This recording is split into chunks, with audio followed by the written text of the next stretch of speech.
I'm back with another review for you guys, and this time it's on the Sephora matte anti-shine foundation primer. Want to hear my thoughts on this? Please keep on watching. Got this primer actually, I think, in one of my Sephora favorites kits that I purchased possibly a year and a half ago.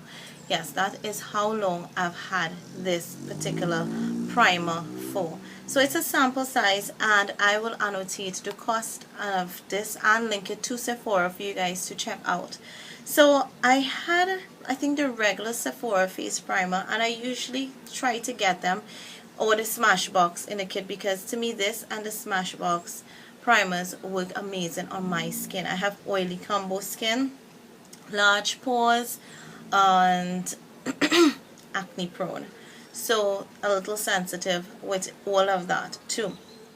So as I was looking for items to take on my trip, I decided to grab this. Used it once or twice, but then I was trying to finish another primer, and I had my professional, and generally when I have my professional, things just sometimes don't always get used like face primers, because I'm biased with that. But I love, and I'll say again, the Smashbox and the Sephora brand products.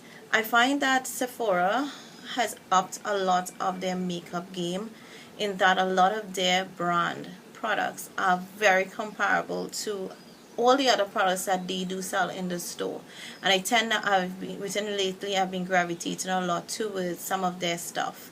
So didn't feel any way biased or using this. I was happy to use it, and it's also in my project pan 100, that way I'm doing the first part of that right now. So I have used considerable. I'm coming out to the very end of it, this primer. So I've used almost all of it. I think like 80% of this product I have used. It's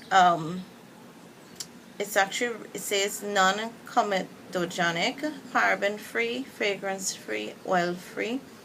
Even though they have oil free, there's an asterisk that says formulated without mineral oil. So that is like awesome, because if you put mineral oil in your face, it can break you out. So this is what the product looks like when applied, and once you rub it in, it takes less than a minute to sink into your skin. You don't feel anything greasy, sticky.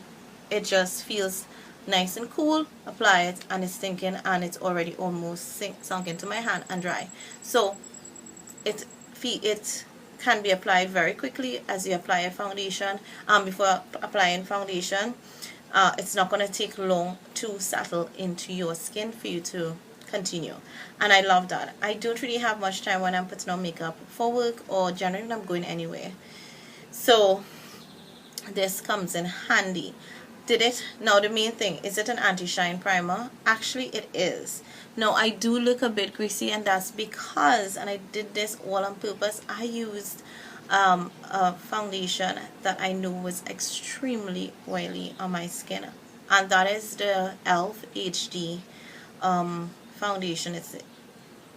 I will link that below for you guys to check it out. I have a review on it, trying to finish it in a project pan. That foundation gets me so oily and greasy that when you apply it, you sometimes need to like literally pat your face out and then set it. I didn't do that this time because I wanted to show you guys how, even with a very oily foundation and basic setting powder, how well this thing actually works.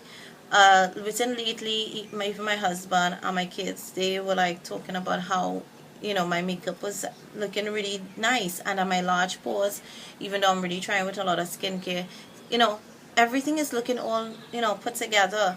And I really do think in part this primer is to get credit for it, because I love how my foundation has been applying. I've tried it with the CoverGirl, I've tried it with the MAC Pro Longwear, I've tried it with the one from Lorac that I'm using, which in itself is a little bit moisturizing, and it's working. And then today I used the e.l.f. and as you can see, if I had put on the e.l.f. alone, I would be looking like a crazy grease bag for you guys. So this, I too think it's anti-shine. Is it foolproof? No. So that you do get to me with the anti-shine about 6 hours if you are not extremely active.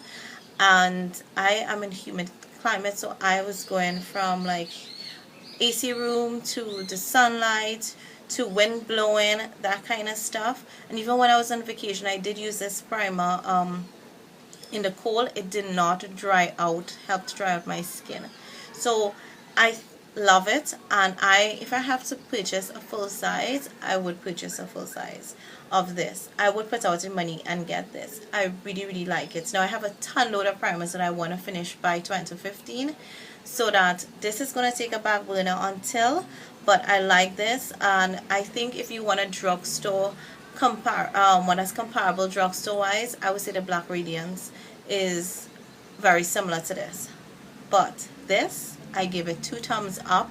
I would say definitely 5 out of 5. It's worth buying as against some other major high-end. Would I prefer this over the Professional? I'm almost leaning. The Professional helps me with my pores, really and truly, but this helps with the shine. And I'm like, they both do 2 different things for me, so that it's really hard for me to say, okay, I'm going to just go all together. But this is cheaper than the Professional, so if I am gonna be looking for like cost effective, I would go with this Sephora Anti-Shine Foundation Primer. Hope this review was helpful, and thank you guys for watching.